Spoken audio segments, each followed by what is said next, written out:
Hi, Shushanna. I have you finally on my podcast. Finally. Yeah, so just to back up a little bit, Shushanna and I met 3, maybe 4 years ago. About, yeah. Um, we connected through a Facebook group where I started a group going through a program that we all had something where we all paid into it, and so we became accountability partners, and we started with 20 people, and it fizzled out, and there's what 5 or 6 of us I think Yeah. that connect. And so I know some things about you, not everything, Right. other than we're trying to be more productive and get more stuff done in life. So I'm glad to have you finally come on and we can finally connect and talk more about your journey in life and where Mhm. you're going and what you're doing.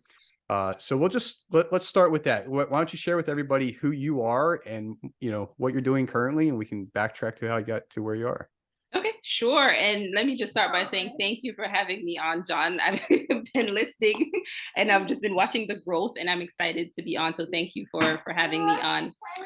Who am I? It's interesting question. As you mentioned, my name is Shoshana. If you can hear in the background, I have a toddler. I have a 2-year-old now. So he's 2. I have a husband. I got married 4 years ago. So life has been interesting over the last 4 years, just lots of different milestones and life changes. In the day, I am in the public health field. So I work for a nonprofit. I'm in the DC, Washington, DC area. So I work for a nonprofit. And then sort of in the off time, I also do life and career coaching. So I have a lot of balls in the air that I'm juggling. But personally, more about me, I'm originally from Jamaica. I love the beach. I love pineapple. It's my favorite fruit. Whenever the debate of pineapple on pizza comes up, I'm on the side of pineapple. Of course, it belongs on pizza. so I just love pineapple, love the beach, pretty much laid back person. And I am just a lover of life and relaxation. So that's what I would say. Great, that's awesome. So, um, how did you start? Let's go to, like, you're from Jamaica. So, like, how did you or why did you come over to America then? Yeah, sure. So I actually first came to the States when I was maybe 5 or 6 years old. So my mom migrated at the time, and I came to visit, but I actually lived in Jamaica until I graduated from high school. So I would come and visit for the summer, but I didn't actually move until after I graduated from high school, and then I went to college in Massachusetts. So I went to Tufts University in Massachusetts, and I was there for a few years, and then, well, 4 years, graduated from school, and then I got my first job in DC, and that's why I moved to the DC area. So I've been here ever since. And what's the nonprofit you're doing then? The one that I work for right now. Mhm. Yeah. So right now I work for a nonprofit called Safe Kids Worldwide. Okay. And what Yeah, and and what what what we does do that there entail? is no, yeah, sure. So we are a part of Children's National. It's a hospital, a hospital here in Washington D.C. And at Safe Kids, what we do is injury prevention. So we our mission is to keep kids safe from preventable injuries. So we work on issues like pedestrian safety, child passenger safety, rail safety, bike safety, on the home side, medication safety, safe sleep, drowning prevention. So we try to prevent injuries and death of kids from those types of issues. So you come up with things, or you just share knowledge to other people how to No, keep that's a children safe? Yeah, no, that's a great question. So we are at the national level, and then we have coalitions throughout the states, and they are basically like the boots on the ground. And so what we do is we develop like the programs, the resources, the tools, and we share it with coalitions. And everything is also available on our website. So as a parent, let's say if I didn't work at Safe Kids, and as a new mom, I wanted to know how do I, keep my child safe around any of the issues that I mentioned. I can go to the website and get tips, or I can get, what is the research around this. And so we provide education. We raise awareness of the issue as well. So what really inspired you to go down that route and pursue that as your career? That's a great question. So I started at Safe Kids 7 years ago, and when I originally started, I was working on a pedestrian safety program. I have my master's in public health. I've always been interested in global issues. So global has always been something that I love. You know, growing up in Jamaica, I was just always fascinated with the world. When I was in college, I did a study abroad in Spain. I love that. I love to travel. You know, I've always just had this fascination with different cultures and people and, you know, new foods and things like that. And so I, 2 jobs ago, before I came to Safe Kids, I was at a job where I was working on a programs to prevent alcohol related crashes in different countries. And so that program was, so I was also there for 7 years, and then I moved to Safe Kids, and then to continue that road safety. So road safety has always been something that was interesting and important to me. You know, that's a big issue in Jamaica. Growing up, you know, I know a couple people who've died from, you know, crashes. You know, people here, we always talk about the roads in Jamaica. So road safety has always just been an area of interest for me. So when I did my master's in public health, I had a big project that I did looking at road safety in Jamaica. So there was always like this interest in road safety. And then when the opportunity came up for the job, it just sort of felt like a natural fit. And so what's like the road safety down in Jamaica? What's the roads like down there? Well, lots of potholes. Lots of potholes. Okay. So I kind of like up where I live then. All right. Yes, lots of potholes, lots of people driving crazy. You know, in Jamaica, we also drive on the left side of the road, the other side. So when I go home, I don't even drive. I drove there once and it was just too, like for me, the mental capacity to just remind myself to be on the right side of the road is too much. So as long as I'm driving behind someone, it's fine. But if I turn off and I'm the only, this like, wait, should I be over here? Should I be over there? Like, so I was like, forget it. I don't even drive when I go home. Yeah. And so do they have like stop signs and red lights and all that? I mean, is that also why the roads are bad down there? No, we have stoplights and red, but the thing, a part of it is human behavior. I Okay. mean, people don't always stop at the stop sign. People don't always, you know, obey the red light or the signal. So a part of it is human behavior. A part of it is the system in just sort of the road safety culture in general. There's a approach called the safe systems approach. And so it's about, you know, you have to address the human behavior. You have to address the roads themselves. You have to address, you know, post crash care as an issue. So you know, in some places a crash may happen, but if emergency services can't get to the person for like 5 hours, that's like a huge, that makes a difference in, you know, whether someone can live or die depending on the severity. So it's like trying to make the whole system safe so that if Mhm. someone does make a mistake, it's not a fatal mistake. Does Okay. that make So sense? yeah, so you're trying to teach people that are driving, and is that right? As well to be Oh, safe? yeah, that's a part of And it. Yeah. okay. And then if there's some kind of accident or something like that, then that has to take place and you're making sure that happens as a procedure? No, we want to. We don't want the accidents. We don't want the crashes. Well, right, yeah, nobody does. But it sounded like you had something in place in case something came up. Is that right? Or Oh, so not for what I, but in terms of, I was just giving like a overall on the approach to road safety, the safe system approach. So I don't work in all areas. So Mhm. of that safe system approach, the work that I do is around human behavior. So education, raising awareness, getting people devices. So for example, for child passenger safety, we want to make sure that people have access to car seats. We want to make sure that children are wearing helmets when they go out and ride on their bikes. So things like that. Yeah. And so that's what you're doing here in America then. Yes. Okay. So do you find America worse than Jamaica, or is it the other way around? No, I mean, in terms of safety, I would say Jamaica is worst Okay. in terms of probably statistics. Mhm. Yeah. And so what is yeah, I'm just I don't know this whole, background that you have. So I'm trying, like I can't see that being a problem, but it sounds like it's a huge problem that nobody knows how to put a helmet on or something like that. And yeah, and if I'm saying this wrong, just correct me. But um how big of a problem is this? I mean, I mean, it's something that people I don't think really think much about it. you know? It is, yeah, it's a problem. So when you look at young people, I forget the exact age, but let's say 14 or 15 up to 29, like road Mhm. traffic crashes is one of the leading killer of young people around the world. Okay. Whether they're dying in car crashes or on motorcycle or as pedestrians.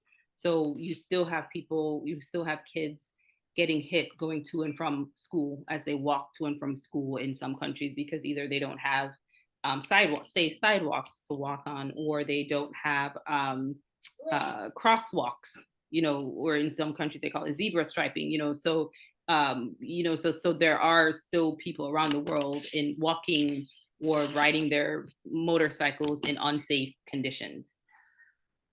Yeah. I, so, is there yeah, was there something that you experienced personally or something that might have triggered you to go down this path more?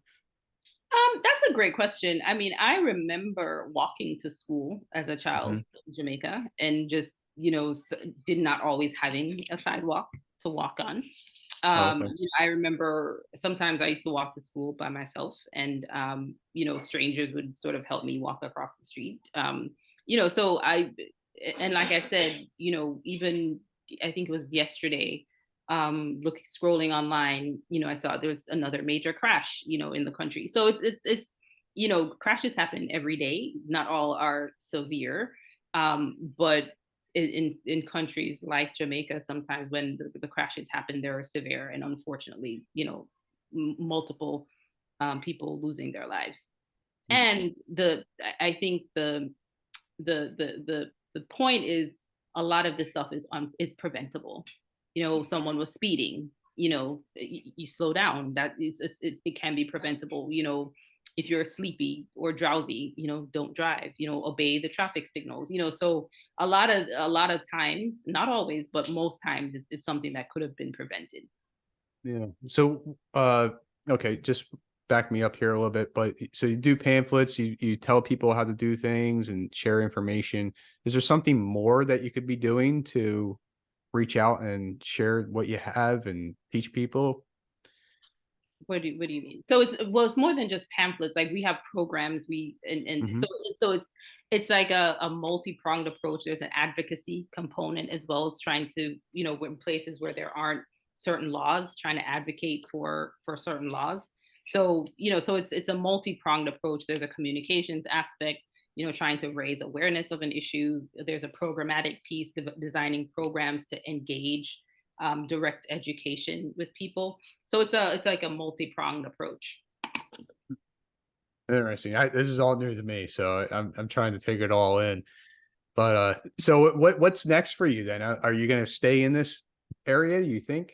No, that's a great question. And actually, what's next for me is I'm not sure. So I Mhm. actually recently resigned from my job, and Oh, so I will be leaving my job at the end of November. Not sure exactly what's next career wise, but okay. for me, it was just time to take a break. It's been, like I mentioned, a lot of life changes over the last couple of years. Um, you know, just a lot of changes at work, just becoming just inundated, overwhelmed with work. And for me, I just have to take a step back and look like and just be honest with myself. Like if I'm trying to, it's one of those things, in the personal development space. I'm trying to work on all these things, trying to be better, be more productive. But at sometimes you have to take a step back and look like, well, is there something that is, is there something that's blocking you from being able to make leaps and bounds in the changes that you want to make? And for me, I've just been so overwhelmed with everything because of the volume. And I just realized I just need a break. And so not sure, what the next job is. I don't have something lined up as yet. But I'm actually looking forward to taking a break and stepping back and reconnecting with myself and just having a chance to breathe, really. It gives you some time to find yourself and what you Exactly. probably maybe Hmm. there's something that's really deeper that you really want to do and you just don't know it yet. That's what it sounds like. Yeah. Um, Plus, you got the little one you probably want to hang out with and take care of, and Exactly. Yep. Yeah. yeah, So I'm yeah. excited. So yeah, that's good. Yeah, so it's stepping out of the environment that's kind of bringing it down, right? And that sounds like you found that, which most people would probably just stay stuck in there. And I can't quit. I don't know where to go. Blah blah. Mhm. Right. Um, that's good. Good. I'm glad to hear that. I mean that you are pursuing something and you have no idea what. And No, I have had the moments where I was like, what am I doing? People do this. Like, what exactly am I doing? But it's needed. It's yeah. it's it's needed. I feel like I've been stuck like in a hamster wheel, and I just have to get off for a second, Mhm. just step back, just sort of assess, rest, look, come look at life again with fresh eyes, and then take it from there. Now, did you always see yourself like working for somebody? Um, no, no. I mean, I've always wanted to have my own business, but I mean, I do like having a job. Sure. I love the work that I do. I love public health. I love road safety. But I'm learning that even in the things that you love, like there has to be that right balance. There has to be there's still you can love something, but there's no joy in it at the moment. And so Yeah. I need to have both. And it's sort of, once the joy is gone, or once, you feel as if you're just always going, and like I basically felt like I had lost control. And so I just need to sort of get control back. Well, I'll share with you that, talking to you these past few years and you trying to be more productive and stuff. And, I don't know really where you're going to head, but I feel like you already have something going on and you just don't Right. see it quite yet. Right. Yeah. Um, and, kudos to your husband too. I'm sure he's backing you up and saying, go for Yep. it, Yep. Definitely. whereas some people probably wouldn't, so, I mean, that's awesome. You have that relationship where somebody's going to support you to do whatever, it Yeah. is that it's going to make you feel good. No, yeah, that's a great point, because that support system is a part of why I'm able to do this. Because I think I would have opened a whole different can of worms if I didn't have that support, because then that there would have been that conflict. And so, but having that support is helpful, and that allows me to have that freedom to be able to explore, and and look at what's next. Yeah. And, feel free if you don't want to talk about this, but did you find that conversation being very easy and open? Oh, with my husband? But yes, between the two of you. Yeah. Yeah, yeah, actually, it wasn't as hard as I thought it would be. I mean, Hmm. in general, he's super supportive. So I think that, like, we already had a good footing, and it was something I feel like I've been praying about for a while. And I think he's been more like, if you feel like God is leading you this way, like, who am I to say don't do it? Yeah. But I do remember. I think it also snowballed, and it happened a little bit, like we had been talking about it, but we didn't know like the timing. And one day I remember he picked me up from work, and I got the day when I actually, resigned, or talked to, or started setting a date. And I told him, I do remember his face was like, what? Like, you quit your job? Yeah. Yeah. I mean, for anybody, you're going to be like, well, what do we do? What's going on? Right. But in the same sense, you started somewhere and you changed in life, and now you are where you are today doing something different, right? Yeah. So you're Hmm. just going backwards in a way, starting new.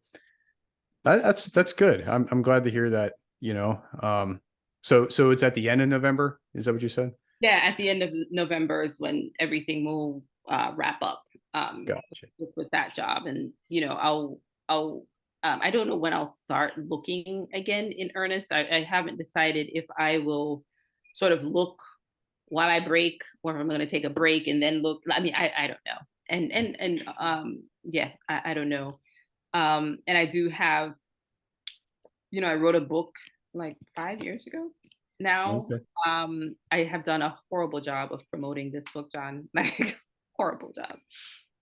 But I want to start doing some more things with that. And, so there's some things I want to start doing. I want to get some hobbies. I realized it was a lot, like someone asked me a few months ago about hobbies, and I was just like, that's a great question. Like I used to have hobbies, but my life has become so much work that I don't have time to sit and just read for fun or knit or you know whatever it is. And so I do want to explore picking up some new hobbies or returning to ones that I used to love. There are things that I used to love to do, and I'm like, I think I still like that, but I just haven't made it a priority. So I'm looking forward to that.